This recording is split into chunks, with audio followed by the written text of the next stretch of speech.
Hello बच्चों, welcome back. आज हम लेकर आए हैं इलेक्ट्रोकेमिस्ट्री का एक नया टॉपिक जिसका नाम है लेड एसिड बैटरी। आज हम लेड एसिड बैटरी या लेड एसिड एक्यूमुलेटर पढ़ेंगे। ये एक सेकेंडरी स्टोरेज बैटरी है, इसको हम सेकेंडरी बैटरी बोलते हैं। मतलब कि ये चार्जेबल बैटरी है। हमने लास्ट लेक्चर में पढ़ी थी मरकरी सेल या एक लैग्रांज सेल, वो पढ़े थे। वो प्राइमरी सेल्स थे जो चार्जेबल नहीं थे, ये सेकेंडरी सेल्स हैं जो कि चार्जेबल हैं। तो ये lead acid battery first time 1859 में इन्वेंट की गई एक फ्रेंच साइंटिस्ट जिसका नाम था गैस्टन प्लांट। ये अपने आप में एक पहली रिचार्जेबल बैटरी थी, इससे पहले कोई भी रिचार्जेबल बैटरी नहीं आई थी। ये आने वाले टाइम के लिए एक बहुत ही क्रिएटिव हमारे लिए बैटरी थी, जो हमें आने वाले टाइम में बहुत ही फ़ायदा देने वाली थी, जो कि आप आज देख ही रहे हो। आपके घर में इन्वर्टर्स में, गाड़ियों में, बाइक्स में यही बैटरी आपको लगी मिलेगी, जिसको लेड एसिड बैटरी बोलते हैं। इसको लेड एसिड बैटरी क्यों बोलते हैं, इसकी क्या क्या कंस्ट्रक्शंस है, चलो समझते हैं। देखो, लेड एसिड बैटरी में एक तो एनोड होगा और एक होगा कैथोड। एनोड जो होगा वो आपका बन रखा है, जो एनोड है उसको वो बन रखा है इलेक्ट्रोड मतलब पोरस लेड से। मतलब जो ये है आपका एनोड, ये आपका एनोड है, ये बना हुआ है लेड से। और जो कैथोड है वो बना हुआ आपका, वो भी लेड से ही बना हुआ है, बट उसके अंदर filled with lead oxide. Lead की पोरस प्लेट्स के अंदर लेड ऑक्साइड भर दिया है। और जो इलेक्ट्रोलाइट है वो होगा सल्फ्यूरिक H2SO4, जिसकी कंसंट्रेशन 6 मोलर है। इसकी कंसंट्रेशन 6 मोलर है, यानी कि अप्रॉक्सीमेटली 30% के आसपास इसकी कंसंट्रेशन होती है। अब ये तो एक सिंपल सेल दिखाया है, बट जो बैटरी होती है उसके अंदर ये जो एक यूनिट दिखाई गई है, एक लेड, एक कैथोड, एक एनोड की, ये 2 वोल्ट पोटेंशियल डिफरेंस प्रोड्यूस करती है। तो हम नॉर्मल बैटरी में क्या करते हैं, ऐसे ही 2-2 वोल्ट के 6 सेल सीरीज़ में लगा देते हैं। ऐसे ही 2-2 वोल्ट के 6 सेल सीरीज़ में लगा देते हैं। ऐसे ही 2-2 वोल्ट के 6 सेल सीरीज़ में। आपने देखा होगा बैटरी ऊपर से, आपने अगर घर पे बैटरी देखी हो तो उसके ऊपर यहाँ 1 2 3 4 5 6 यहाँ से आप वो इन्वर्टर का पानी डालते हो ना, याद होगा। तो वो अलग अलग 6 बैटरीज है, एक 6 सेल है, 1 2 3 4 5 और 6। ये 6 सेल्स को सीरीज़ में जोड़ दिया गया है ताकि टोटल वो 6 + 2 यानी कि आपको 12 वोल्ट की बैटरी बनती है। छोटी बैटरी में 2 वोल्ट के 3 सेल जोड़ते हैं तो 6 वोल्ट की बनती है। जैसे जितने वोल्ट की बनानी है आप उतने वोल्ट की बना सकते हो। तो मेन एक सेल में एक लेड की एनोड होगी, लेड ऑक्साइड की कैथोड होगी, और जो इलेक्ट्रोलाइट होगा वो H2SO4 कंसनट्रेटेड का होगा, डाइल्यूट H2SO4 होगा। अब ये जो बैटरी है ये 2 तरीके से काम करती है। मतलब कि एक तो ये डिस्चार्ज करेगी और एक टाइम पर ये रिचार्जिंग भी करती है। मतलब अब ये रिचार्जिंग बैटरी है तो कभी तो रिचार्ज कर रही होगी, कभी ये डिस्चार्ज कर रही होगी। डिस्चार्ज कब करेगी, जब आपके घर की लाइट चली जाएगी। जब आपके घर की लाइट चली गई है तो बैटरी से ही तो सारा कनेक्शन घर को जा रहा है। तो उस टाइम पे जो बैटरी आपके घर को कनेक्शन दे रही है, पावर दे रही, उसको डिस्चार्जिंग ऑफ बैटरी बोलते हैं। जब लाइट आ जाएगी तो बैटरी के थ्रू घर पे कनेक्शन जाना बंद हो जाएगा और लाइट से बैटरी रिचार्ज होने लग जाएगी। तो लाइट से बैटरी रिचार्ज होने लग जाएगी। अब रिचार्जिंग और डिस्चार्जिंग में अलग अलग फिनोमिना होते हैं, दोनों में कैथोड और एनोड बदल जाते हैं। जब डिस्चार्जिंग होगी तो क्या होगा, तो जो कैथोड है वो पीबी का है, कैथोड जो है वो लेड का है, और एनोड जो आपका है वो है लेड ऑक्साइड का है। तो ये लेड का ही, लेड के अंदर फिल्ड है लेड ऑक्साइड, सही है। तो क्या होगा, जैसे ही आपका इधर से इधर जाएगा तो करंट ऑपोजिट डायरेक्शन में इधर से इधर बहना, anode to cathode to anode बहता है।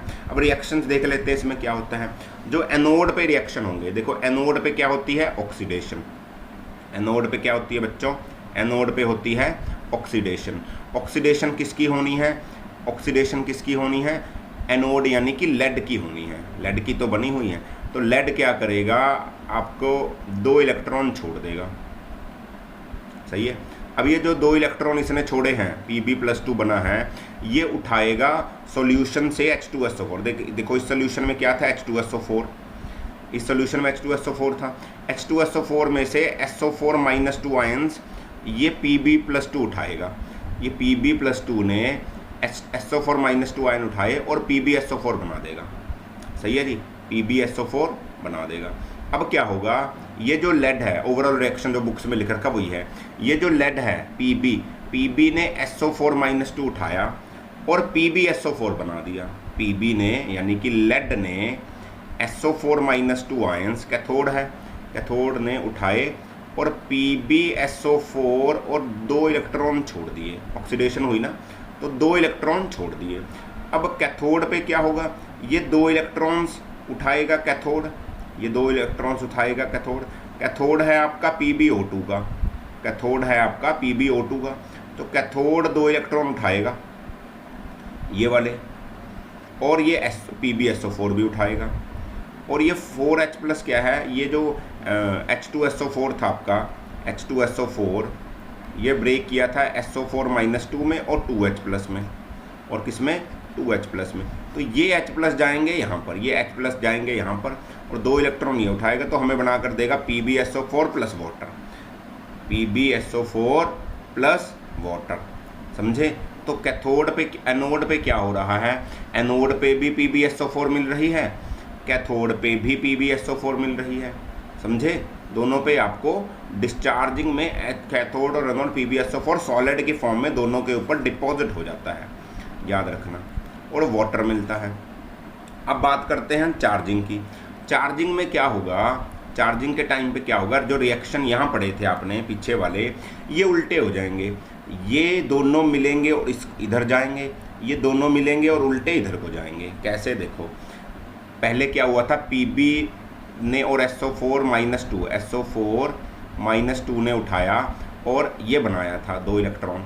अब क्या होगा, PbSO4 जो डिपॉजिट हो गया है एनोड के कारण, कैथोड पे भी डिपॉजिट हुआ है, एनोड पे भी डिपॉजिट हुआ है, कैथोड पे भी डिपॉजिट हुआ है PbSO4 और एनोड पे भी। अब ये दोनों इलेक्ट्रॉन उठाएगा और Pb और SO4- दोबारा बना देगा।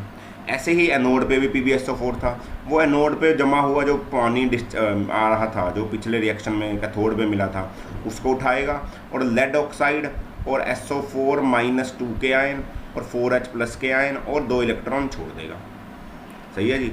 इसका मतलब क्या हुआ, अब ये Pb+2 आयंस जो PbSO4 से थे, ये दोबारा कैथोड पे लेड बनाएंगे, कैथोड पे लेड बनाएंगे, और एनोड पे दोबारा ये PbO2 बनाएंगे, एनोड पे दोबारा ये PbO2 बनाएंगे। डबल लिख रखा है, इसको छोड़ दो। सही है जी। कैथोड पे चार्जिंग के दौरान कैथोड पे दोबारा लेड बना, एनोड पे दोबारा लेड ऑक्साइड बना, फिर ये दोबारा लेड ऑक्साइड और लेड, फिर PbSO4 बनाएंगे, फिर डिस्चार्जिंग होगी और फिर वो आपके दोबारा फिर रिचार्जिंग होंगे, फिर ये लेड और लेड ऑक्साइड। ऐसे ही ये कंटिन्यूस चलता जाता है। रिचार्जेबल इसलिए तो है, अगर लेड और लेड ऑक्साइड ख़त्म होता गया, समझो अगर ये लेड कैथोड का और लेड ऑक्साइड ये एनोड का ये ख़त्म होता गया, तो रिएक्शन तो फर्दर पॉसिबल नहीं हो पाएगा ना। हमें दोबारा ये चाहिए ताकि दोबारा PbSO4 बन सके, PbSO4 से दोबारा ये बन जाए, इससे दोबारा बन जाए, तो ये रिएक्शन चलता जाता है। इसीलिए तो रिचार्जिंग पॉसिबल हुई बच्चों, इसलिए दोबारा ये मिलकर दोबारा रिचार्जिंग हुई और दोबारा ऐसे रिचार्जिंग चलती जाती है। मैं दोबारा बोलूँगा, एक सेल जो आपका है बैटरी का वो आपको 2 वोल्ट देता है। अगर आपको 12 वोल्ट की बैटरी बनानी है तो आपको ऐसे 6 सेल लगाने पड़ेंगे। 6 वोल्ट की बनानी है, अगर आपको 6 वोल्ट की बनानी है तो आपको 3 सेल लगाने पड़ेंगे जो 2 वोल्ट दे, और वो 2 वोल्ट एक लेड की कैथोड एनोड ये और लेड ऑक्साइड, ये याद रखना। ऐसे ही ये वर्किंग चलती रहती है। तो थैंक यू वेरी मच। हम मिलते हैं अगले टॉपिक के साथ, तब तक आप पढ़ते रहिए। हमारी ऐप को ज़रूर डाउनलोड करें, इसका नाम है सिग्मा कोचिंग क्लासेस। उसमें आपको फ्री में NEET IIT class 11th class +2 के नोट्स मिलेंगे, काफ़ी सारे कोर्सेज मिलेंगे बहुत ही कम दाम पे। तो मिलते हैं हम अगले लेक्चर में, तब तक आप एंजॉय करिए। ऑल दी वेरी बेस्ट बच्चों, बाय बाय।